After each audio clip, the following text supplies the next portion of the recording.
Well, peace, y'all. Welcome to the Dope Ass Green Life podcast, where we believe that slow living and slow loving is revolutionary. I'm your host, Sister Maria. And who are you? Brother Dave. And we're inviting you to step away from the noise and reconnect to the planet on purpose and think about the things that we love and the people that we love. This podcast is really about building community. We are in Black August. Do we all know what Black August is? Is everybody familiar with Black August? Revolutionary.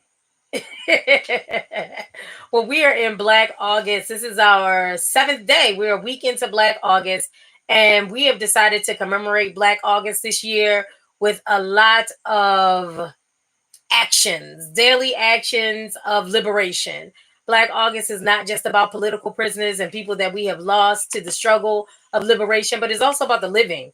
And that would be you and I. That would be us, right? And so, what can we do every day as a daily act of liberation to help us to get further along the road to true and complete freedom? And so, that's what Black August is really about. It's really about being free. So, a part of being free and a part of liberation is community building. And so that's what we're going to be talking about for the month of August, what it takes to build a community, right? We're going to be reflecting about love, accountability, commitment, because strong societies grow from strong families and strong families grow from strong individuals. So, what we going to do for the next 30 minutes, Brother Dave? We're going to talk about community building. How do we build community? How many communities have we tried to build? Lord. And what has been the pain points? Right. What has been the pain points and what have been the success stories? So, like one of the hardest truths that I've had to come to terms with and accept is we're the reason that community fails. Not the white man, not the government, but us. Now, I mean, like, don't get it twisted. We know that oppression happens, right? We know that we're not starting from the same playing field as everybody else, right? But sometimes when we get together, we start a group, we start a chat, we start a garden, we start a nonprofit, we start a retreat, and there comes a moment where colonizers aren't in the room and it's just us, right? And so then what happens? Why does it fall apart? Or are they not in the room? Ego.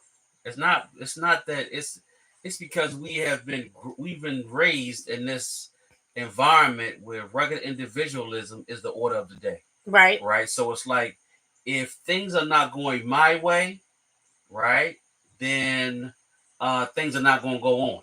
I'm going to destroy it. Right. I'm going to destroy it. Right, Salima. The mindset is there. Even if the colonizers are not in the room, the mindset is. Right. We have been homegrown. That's right. We're USA, made in the USA, right? And so even if they're not, did anybody see the meme or it was this video? I wish I had it so I could share my screen. Not the big video. It was this video called Dice. Did anybody see the Dice video? And it was a decolonization. It was like a decolonization ice.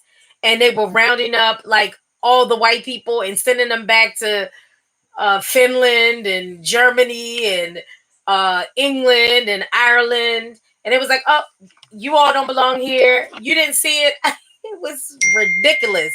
And they were like, what do you mean? I gave to Black Lives Matter. Like, no, I get to stay. And they're like yelling, I've never been to Finland. I don't know anything about Finland, right?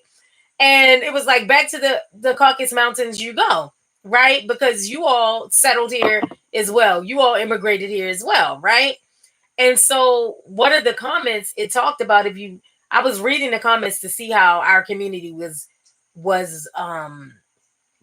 responding to this, because it was so radical as far as I'm concerned. And a lot of people were like, Lord have mercy, please let it happen. And then one of the persons was like, well, even if they all went back to wherever, we would still have problems. Because there's a certain mindset, like you were saying, Salima, that creates colonization and white supremacist ideology, and it doesn't matter what color skin you're in. skin isn't the thing today, right? Skin color isn't the uh requisite today. It really is about a mindset. It really is about our thoughts and how we view things and what this culture has produced. And that is a lot of the times of why we see community fail, because we're using the same tools of white supremacist ideology, the same tools of colonization, and we're trying to put black skin on it and make it like it's going to work when that's not going to work. That system does not work, right? So we want to take the next 20 minutes or so to talk about building a community that reflects a life prioritizing what matters most. Because ego, like Brother Dave was saying, unhealed trauma, masked leadership, performative unity. It looks like we're unified, but we're really not. We're only exactly, Sister Valerie, change the mind and change the narrative. Absolutely. Because really that's what it's going to take. We really have to unlearn all of the things that we have learned and that has been supported through every avenue. So we need to have a growth mindset. A growth mindset. So the growth mindset is when you look at it, we look at a glass, right? That is halfway filled with water. Mm-hmm. Some people see that glass as half empty. Right. And some people see it as half full. Right. Right. So people that see it as half empty, they have this mindset of stagnation. Mm-hmm. Right. Where everything is the colonizer's mindset. Mm-hmm. Right. The people who see the glass as half full have a growth mindset. Mm-hmm. They understand that, okay, all it needs is a little bit more to fill it all the way up. Right. Right. They're not concerned with the negative part of it. They're only concerned with the positive part of it. So we have. Well, I don't see it as being negative. I just see it as being a fact. It's a fact. It is half empty. It is a fact. But are we going to? It doesn't have to be negative. We don't have to say that it's negative or add that kind of connotation to it. The fact is, it's half empty. And Correct. The fact is, it's half full. Correct. But which way are you going? What perspective are you going to use Correct. to help you to grow forward? Because right. I think a lot of times when we put labels as negative or positive, that also it messes with our psyche. I'm not negative because I see the truth. It's half freaking empty. I agree with you 100%. Does that make sense? I agree with you 100% because in community building, one of the pain points of community building is how do we deal with conflict? Right. Dealing with conflict in community building has been the biggest pain point because we don't start off with everybody understanding or having shared values. Right. Shared values is important. Shared values is important. That's why when we began this process of gathering the people together for the Grove. What's the Grove? The Grove is a subdivision of Freedom Village that we have carved out here. And it's 205 acres of land. Right. That we determined that we were going to have our own subdivision. Right. And it would be Look, Sister Jackie. Wait a minute, Sister Jackie said, "Where was you going with that, though? With the half full and the growth and the half, before I interrupted. I'm sorry, Sister Jackie. Okay. Where were you going with that, though? I'm sorry. No, I was going with it as it's just a mindset of how we see the outside. Right. How we see the outside. Right. Because we've been in America and we've been traumatized so much. Yes, Jesus. Right. Mm-hmm. Not just from the colonizer standpoint, but we've been traumatized within our own communities by what we see on a daily basis. Right. And how we treat on a daily basis. Right. Right. So if we take that, if we take the mindset that, hey, this is just how the cookie crumbles. Mm-hmm. This is just how it is. But I just got to deal with it. Right. Right. Then you will be always underfoot. Right. You'll be always waiting for somebody else to come and rescue us. Right. But if we have that growth mindset and understand, no, this not how the cookie crumbles. No, I'm not going to accept that. I'm not just going to take anything. You're not going to treat me any kind of way. Right. We're going to do this for ourselves. We're going to move out and do it for ourselves. We're going to get into spaces and we're going to change spaces. We're gonna. I don't want to see the table. I want to build my own damn table. Right. Right. So that's the mindset we have to have. So that's what I was going with that, Sister Jackie.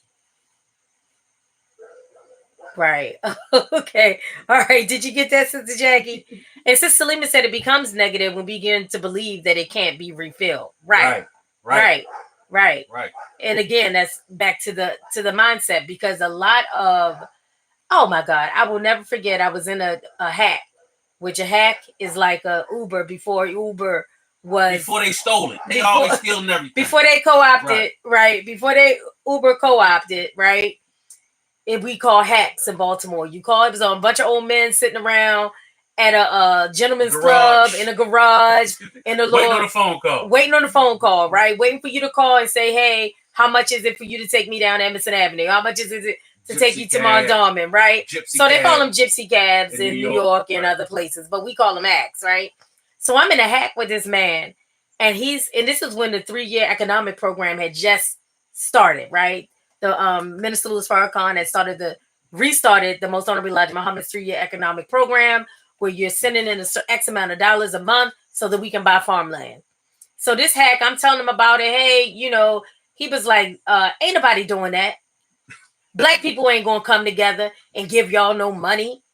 Where that money going? Black people ain't gonna trust y'all. Now, fast forward 30 years later, we brought the land, we got the land. It obviously works and it's still going, right? But that mindset that we can't trust each other. Right.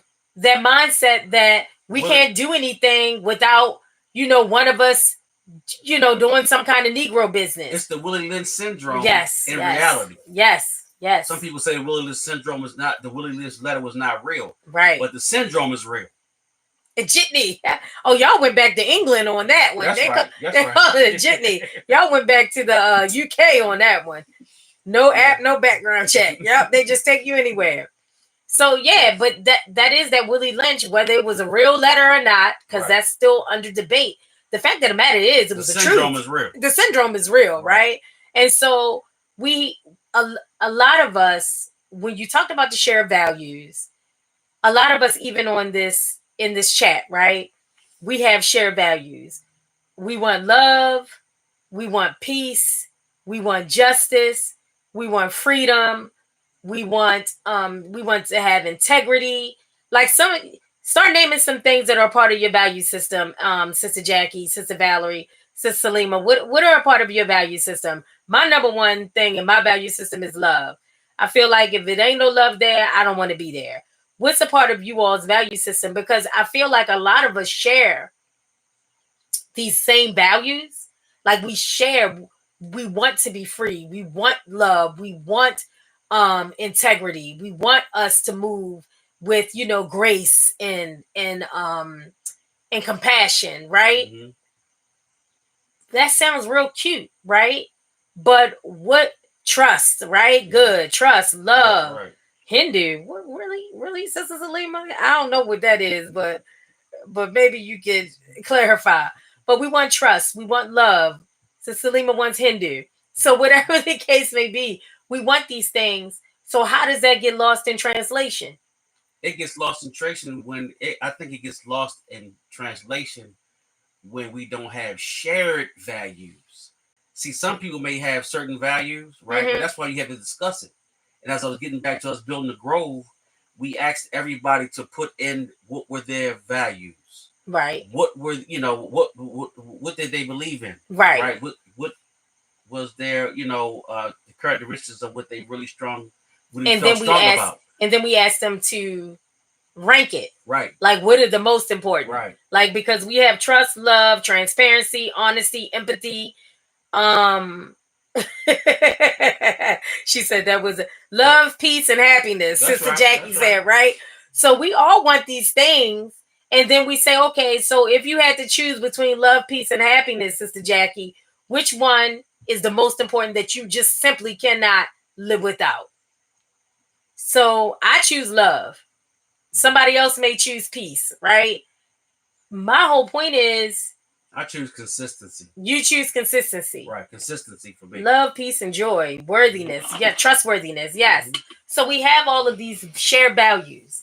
We all share that we all want these things. I think my opinion of what gets lost in translation is the how to. What does that look like? How does love show up for you? Because Right. love doesn't show up for you the same way it may show up for me. And peace to you may be 1,000 people in your house. You always having a party. Like you are not feeling good unless you got 100 people around. That may be peaceful to you. That may be your idea of what peace is. I got my grandbabies over. I got my children over. I got my nieces, my nephews over. Dogs in the yard, chickens in the yard. We're all cooking out on the grill. That is your version of peace. But what is my version of peace? Right. And so learning each other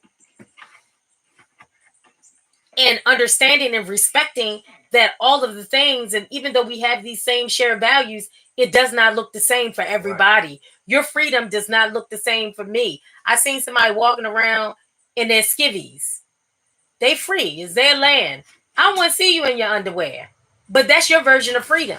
You talking with your son? Yeah, it is my son.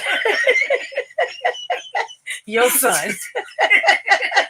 brother, no brother, that ain't my version of freedom. Go to the day, go close. My man no kid. He gets a damn, right? I would say, I would say that in community building, right?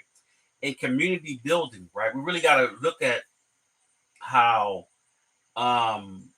how the importance of dealing with conflict, Right, because that's the bottom line. right, The bottom line is, but conflict is natural, right. right? And it will occur in every relationship. Absolutely. Regardless of what relationship, there's going to be some conflict, right? Right, Including community collaborations, right? right, So conflict is often viewed as negative and destructive, but it can be regenerative.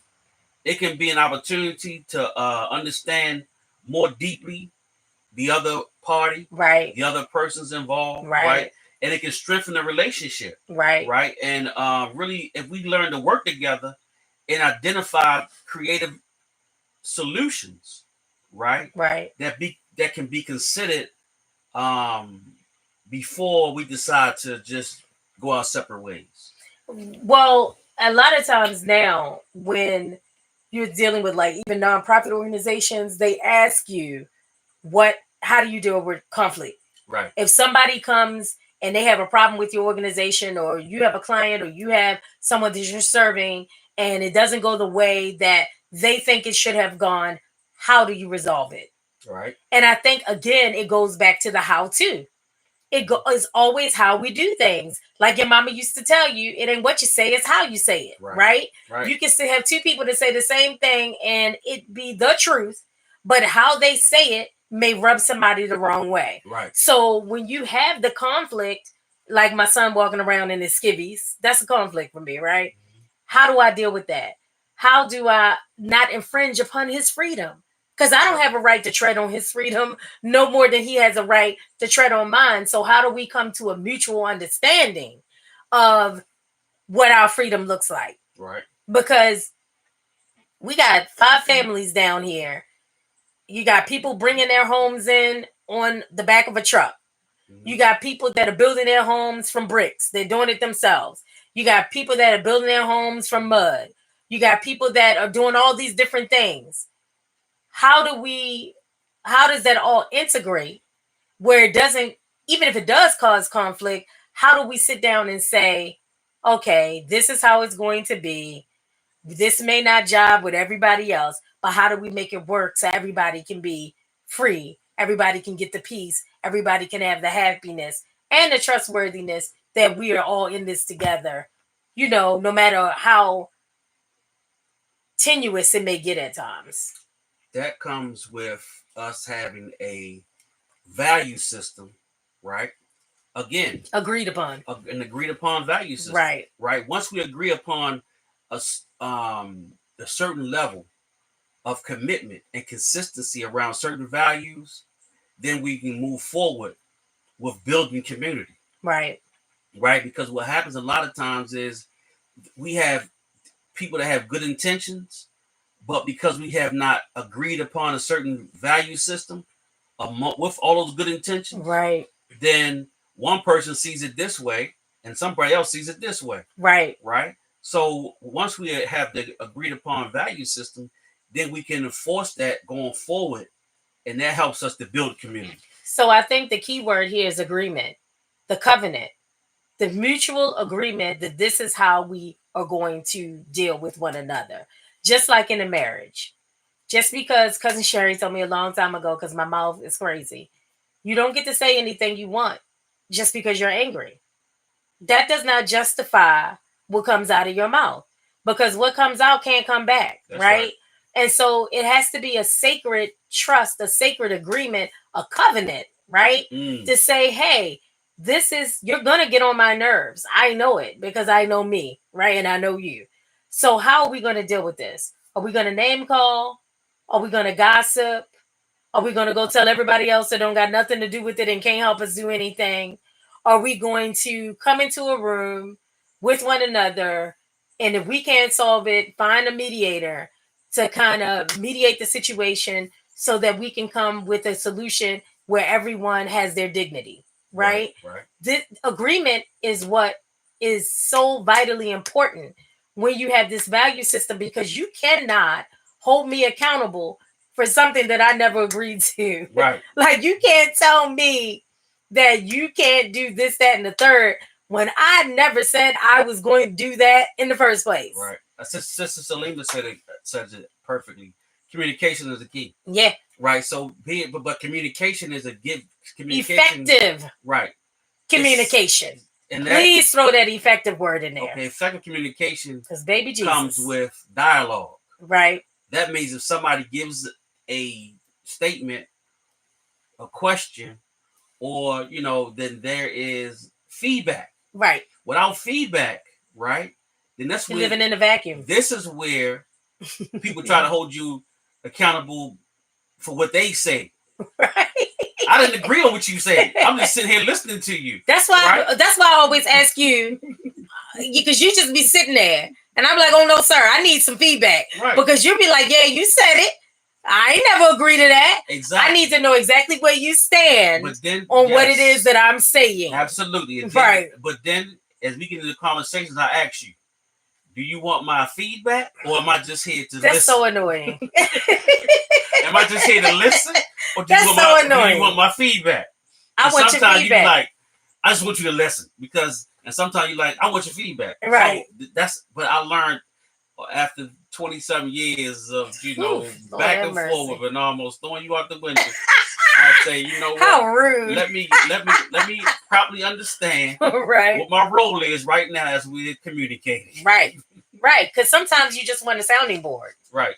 And sometimes you really want somebody to give you their opinion. But you always say, do you want my opinion? Right. Or you just want me to agree with what it... Yeah, I gotta ask that. I need your opinion. I gotta ask that because I have to ask that because I understand that we are in a relationship, right? And I don't want outside forces to affect our relationship, right? So I had to ask that question because it could be something that's very dear to you, right? And you feel a certain way about it, right? And if you feel a certain way, you heard a song.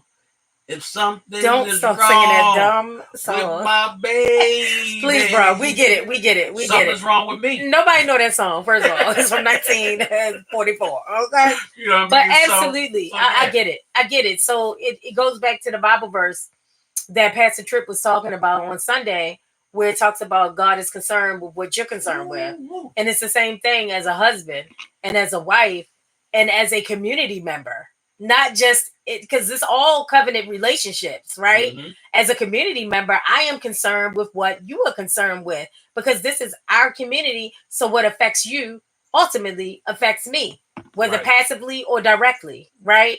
And so I think that the shared value system is always important. And then, of course, coming to... Yeah, Sister Jackie said that's a good point. Agreement, boundaries, and rules of engagement. Yes. Exactly. How are we going to engage? That's right. Because we get so low down and dirty sometimes. And some of that is no coming back from. Some people go high. Some people go higher. Some people go low. No, some people go to hell and drag you down with them, right? And so we have to be sure that, and that goes again back to the Willie Lynch.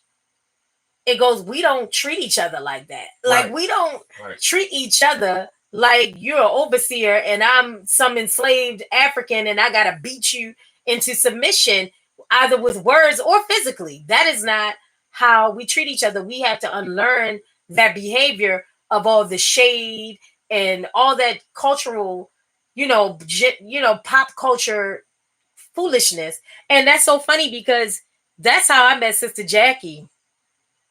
I didn't even really know Sister Jackie that well. And we were on Facebook, and I always love to tell this story about Sister Jackie because she gathered me. And I had said something, and I was real flippant because I'm sarcastic and I'm real, flippant with my mouth. And she most kindly pulled me together and was like, "No, ma'am, that is not how we talk to each other." And I was like, "Oh, I like her. That is so cool." Like, because things do get lost in social media. Right. And I am too sarcastic. I already know that. And if you don't know me, it can come across as me being rude and disingenuous and just nasty, right? And so she just was very calmly in the comments, was like, "No, ma'am, that is not how we interact. That is not how we talk to each other. Let's try to do this again."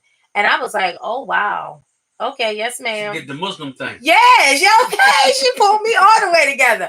And I was like, "Oh, okay, yes, ma'am. I guess we best friends now because she done pulled me all the way together."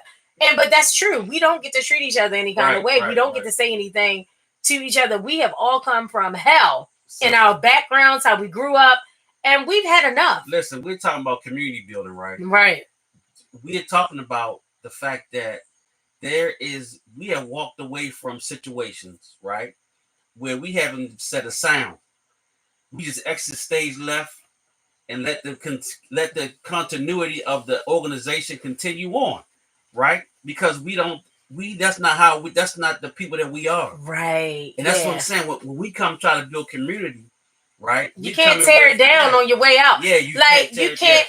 Like, we have just stopped dealing with all sorts of different people and organizations, and you don't hear a peep.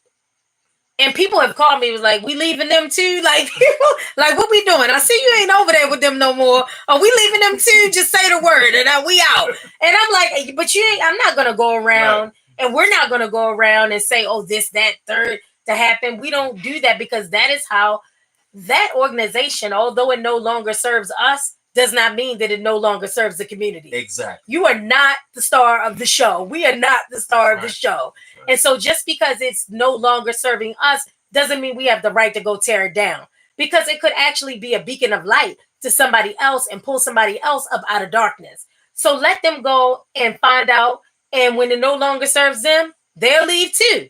And so on and so on and so on. But we do a disservice when we have to tear everything down to the studs because we have a problem or we have a conflict with a person or we have a conflict with an organization. That don't have to be all out in the community unless it's something that is so diabolical that it needs to be brought to light. Yes. Some things cannot be hidden. Yes, but one of the things that we learned early on, and that was the 20 ways to destroy any organization. Right. Come late. Right. Leave early. We got that. Listen, that's that Nation of Islam 101 training right there. Yes. So when you learn that, so you understand, and when you see these characteristics, you understand you don't want to display in those characteristics. Right. So we don't want to definitely. And we'll put that in our Facebook group. Mm-hmm. If you're a part of the I Am Green Facebook group, we'll put up the 20 ways to destroy an organization, because that is so vital to community building. Right. So just so we can kind of wrap things up, just to let you all know, we do have a Black August fundraiser going on. We're looking for 30 individuals to find 10 of their friends to donate $100 to I Am Green, so that we can keep the lights on, the doors open, and continue to provide services to our communities. So check your emails. Most likely we have sent you emails to request that you be a part of this process, because if we would subscribe to our Black-led organizations like we do Netflix, like we do Hulu, like we do Paramount Plus and Disney Plus, we would not have to ask for grants. Netflix does not have to ask for grants. Hulu does not have to ask for grants. And the organizations that are in the community trying and doing, not trying, making our communities better, should not have to ask for grants. We really should subscribe. It doesn't have to be I'm Green, but it should be an organization that you believe in, that you subscribe to every month, just like we do gym memberships. Right. And right? Just like last That night. we don't use. Just like Speaking last from night, experience. we heard that the secretarial department within the Nation of Islam, right, we're doing this, this intentionally spending money with black businesses. Yes. And we have spent over $1 million. Black business. Yep.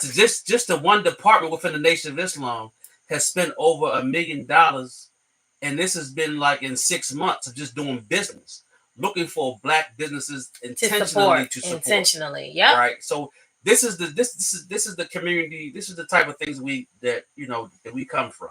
Right. So this is easy. I mean, it's easy for us. Right. So, well, I mean, yeah.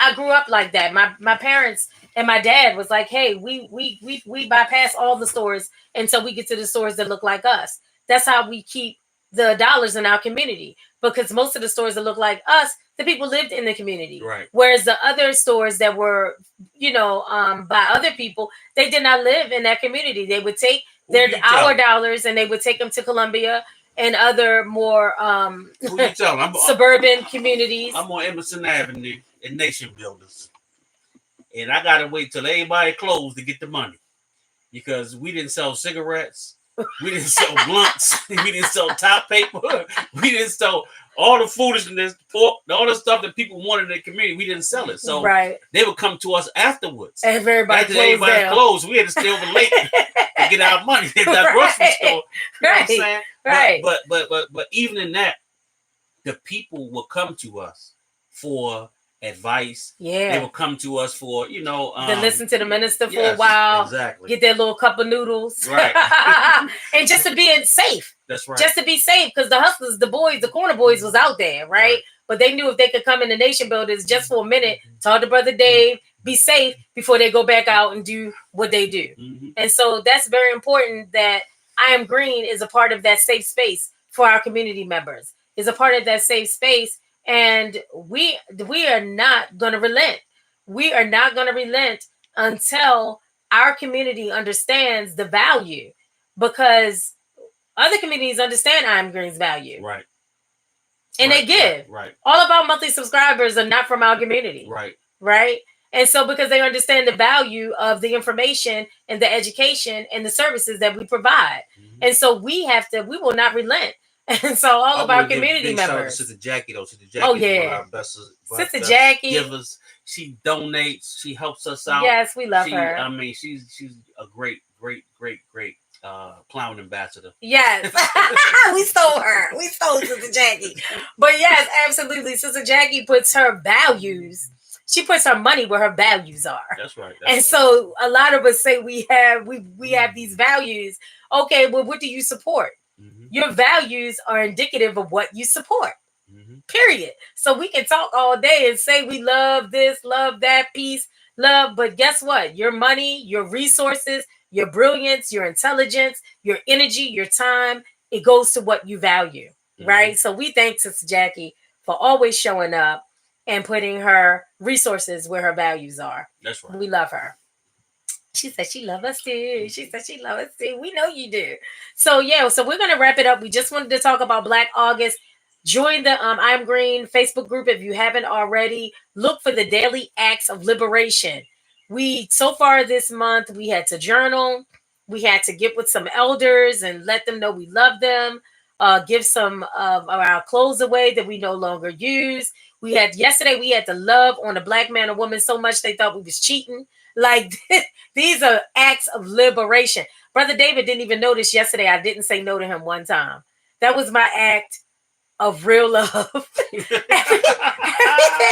he asked me to do, I did not say no. That was so hard. until the nighttime came, right? The nighttime came. What happened that nighttime? She was like, brother, listen, I'm not moving my clothes. Oh, yeah. So you need to go down there. But I didn't say no. I cut you off at the path before you even asked. I let you know, but I did not say no. So I went 24 hours without saying no. And that was my radical show of love for this black man. And that's what we have to be intentional about, loving each other radically, intentionally, and every single day consistently. And so today is about journaling. Yes. So we need to make sure that our daily act of liberation is about journaling. Let me back up, today. because somebody may think I said she wouldn't remove her clothes off the bed. She's like, oh no. she washed all of her clothes, and her clothes is clean. Oh, you did say remove them. Right. she put the clothes on the bed. It was like, I ain't moving clothes. I ain't. So I'm like, so not removing my clothes from my body. Right. And it's funny because I didn't even think of that, because I know what you're talking about. That's hilarious. Right. So we just wanted to talk about Black August. So we have another 21 or 22 days to go. And we're going to be doing daily acts of liberation every single day. We're reading, we're studying, we're fasting, because Black August is not a celebration. It's a commemoration. Right. We're remembering, we're relearning, we're unlearning. Mm-hmm. And so we really wanted to come and to bring Black August from a environmental lens this month. Right. And look at the intersection between environment and prison, in the industrial prison pipeline. Right. Because the environment dictates what lives and what grows. Right. And so if you have a toxic environment, you're going to have a toxic outcome 9 times out of 10. Right. And so we want to look at how our environment is impacting prison, the pipeline to prison. And that is the reason why we see so many communities of concern members within the prison system, because the environment in which we grew up in has been toxic. Yep. I'm talking about the lead paint. I'm talking about the lead in the water. I'm talking about the wallpaper that has lead in it. I'm talking about the floor tiles that has asbestos in it. Yes. These dirty water, dirty air. We sleeping and we living in this environment, and it is affecting the mentality. It's affecting the brain development. Yep. We can't think straight. So what happens is a 25-year-old is not making the rational decision that a 25-year-old should make. Right. In an event of, a disagreement. Right. You see what I'm saying? Because it's like their first thing is go straight to violence. Right. It's arrested development. Right. It's no talking. It's no trying to find a solution. Right. So we look in our communities, we look in the prisons industrial complex, and we see that it is filled with individuals from poor communities that have been affected by environmental toxicity. Yep. A bunch of accumulations of bad decisions. Yep. Accumulation of bad decisions. And so the urban heat index is real. Mm-hmm. When we say stuff like it's too hot for all of that. Right.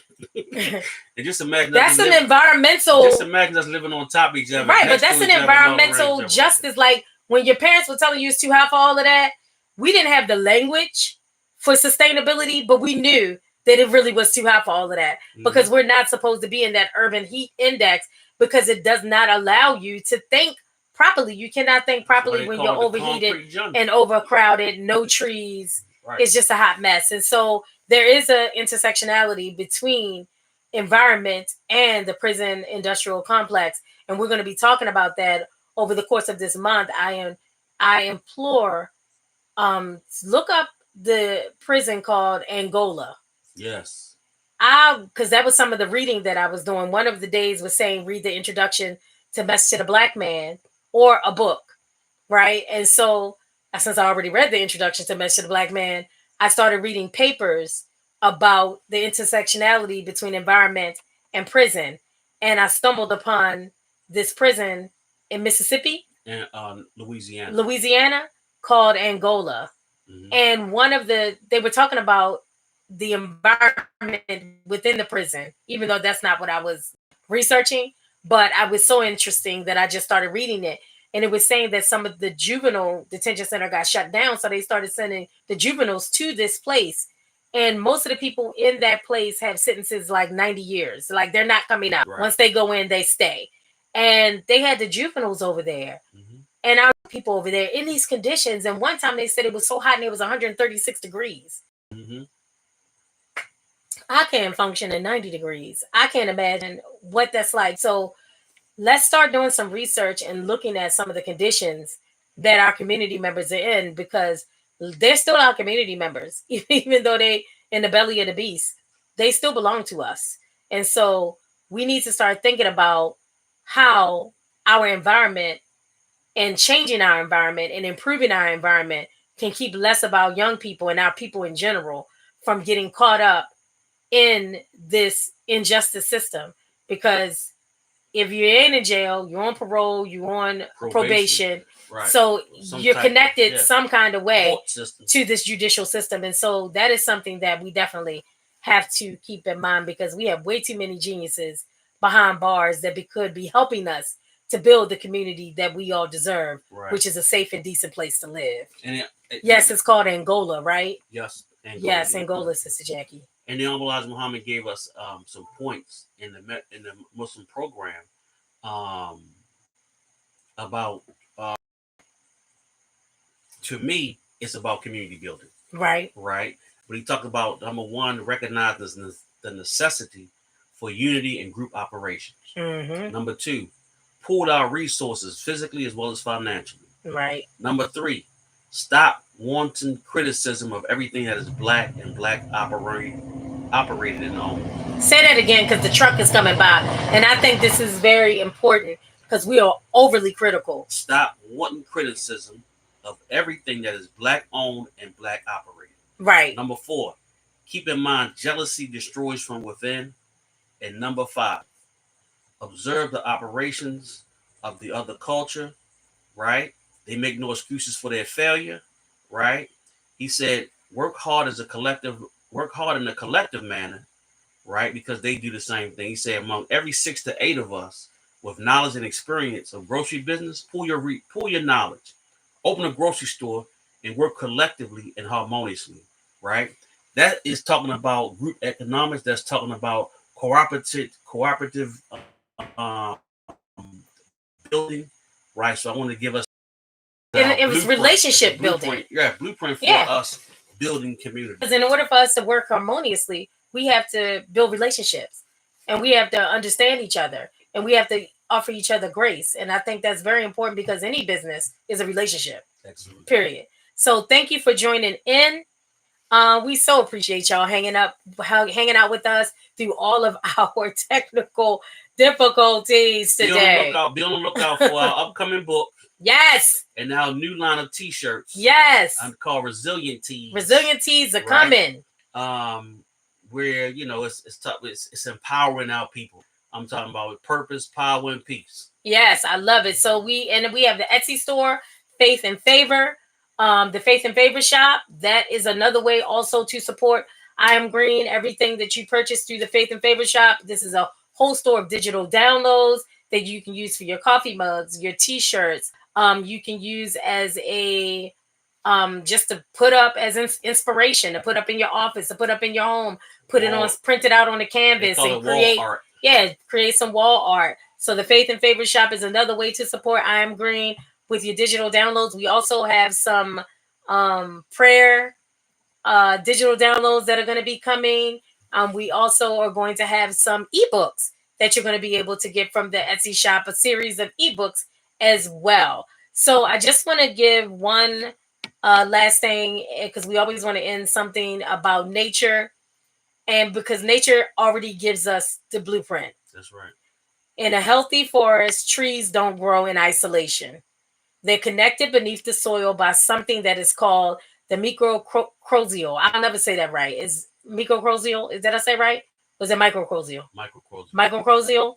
And basically that just means it's an underground communication network. It's like the Underground Railroad, right?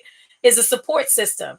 The trees share nutrients, and they contact each other. They communicate with each other about danger. And if a tree is not getting the resources that it needs, the other trees will send the resources to those roots. How amazing is that? So nature gives us the blueprint. It gives us the blueprint. And how now we know firsthand, because we've seen some of these trees since we got land cleared, right? Since we got the land. Now listen, this land has been here for years and years. None of these trees fall down or none of that. We start clearing land, right? And when storms come through, the trees that are by themselves start falling because we have disrupted their root system. So Right. we've learned this firsthand, and we know this is Right. real. Right. So we have to be that to each other. We have to use that blueprint that nature gives us because all of what we need is in nature. That's right. Nature has given us every single thing we need to make it happen, right? And so let's think about that. Let's think about how we are going to show up for each other and how we are going to create that network for each other, right? To make sure that any of the struggling saplings, anytime we're struggling, and I can bear witness to everybody that's on here, Val, Salima, and Sister Jackie have all been a part of my underground system when I have been struggling and when I have needed assistance. And I pray that I have also been that to you all. And so this is something that we want to think about. Just follow the blueprint of nature. It has given us all the answers that we need. We do not have to make up anything else. Love y'all. Thank y'all. And we will see you all on next week. We will be back talking about community building and how we can improve our community and make it a safe and decent place to live, because that is something that we all deserve, no matter where we are, whether we're in Georgia, Baltimore, San Diego. We all deserve to be a part of a community that is decent and a safe place to live. Yes, ma'am.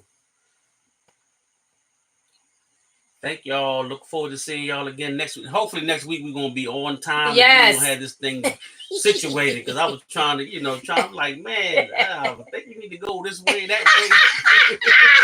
It was woo Jesus. Yeah. It was something else, but we made it. We did it. Yes, and I love y'all for being here with us. Thank you all. Thank y'all.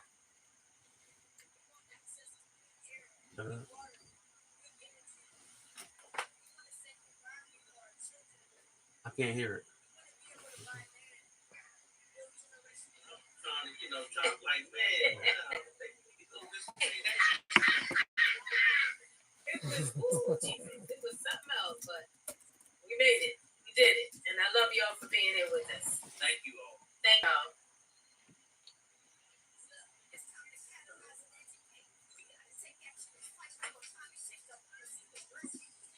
I can't hear it. Black lives, the world is warming up and sea levels are starting to rise. We need our generational wealth. It's time to buy back land. Plant seeds and have something to put in our future's hand. The global crisis is happening right now. Extreme weather events became more frequent, and the main people affected is the black and the indigenous. The government is crooked and devious like what? Don't want me and my people to ever raise up, but in my people I trust. It's gonna come to an end, but first it starts with us. It starts with us.